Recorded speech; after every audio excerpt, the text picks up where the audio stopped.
Hello, readers of Every Word, and welcome to Every Word 365. I'm your host, Christina Munoz-Madsen, and today's reading covers Matthew 24 through 25. The old is in the new revealed, the new is in the old concealed. That is from yesterday's reflection and worship page, and I think it so perfectly explains the relationship between the Old Testament and the New Testament.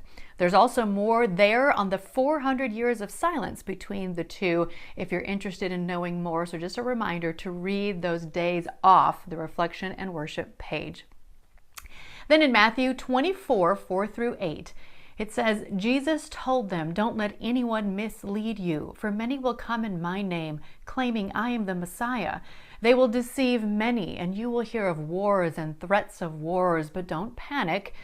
Yes, these things must take place, but the end won't follow immediately. Nation will go to war against nation and kingdom against kingdom. There will be famines and earthquakes in many parts of the world, but all this is only the first of the birth pains, with more to come." So verses like this really make preppers more convinced that the end of the world is near. However, wars, famines, and earthquakes have been happening throughout history, right? So do you know any preppers? Do you know what that is? They're the people that are preparing for the end of the world by stocking up on goods that they can live on when the world comes to an end. I'm not saying we all shouldn't be prepared. Most importantly, spiritually prepared. But only a few verses later, Jesus himself says no one will know when that is. However, no one knows the day or hour when these things will happen, not even the angels in heaven or the Son himself. Only the Father knows. Matthew 24:36. Just a reminder that anyone who says they know, don't believe them. That's not truth. That's not coming from the Bible. So if someone says they know, you got to question every bit of it. And I love the suggestion at the end of today's daily walk on your appointment calendar. Pick a date later this month and add this memo. It's later than it's ever been before. Am I more prepared than I've ever been before?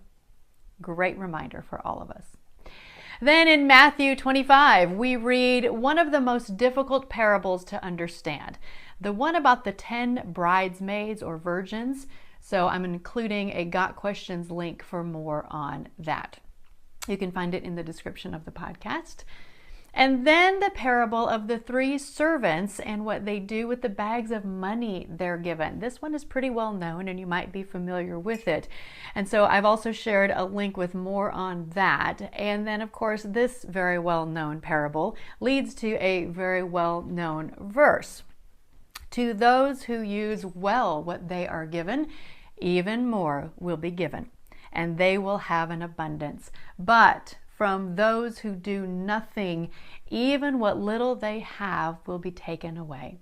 And that's in Matthew 25:29. I'm assuming that's a verse that you've heard before, maybe with a little bit different translation, but still a very familiar verse. And I feel like it's pretty self-explanatory, but it really is one of my favorites. So I just had to share. So share your favorites. And if you ever have any questions, use our Facebook page for that discussion. You can ask questions, you can share your favorites. I love calling them nuggets. What are the nuggets that jumped out to you in today's reading? Tomorrow is Matthew 26 through 28. Happy reading.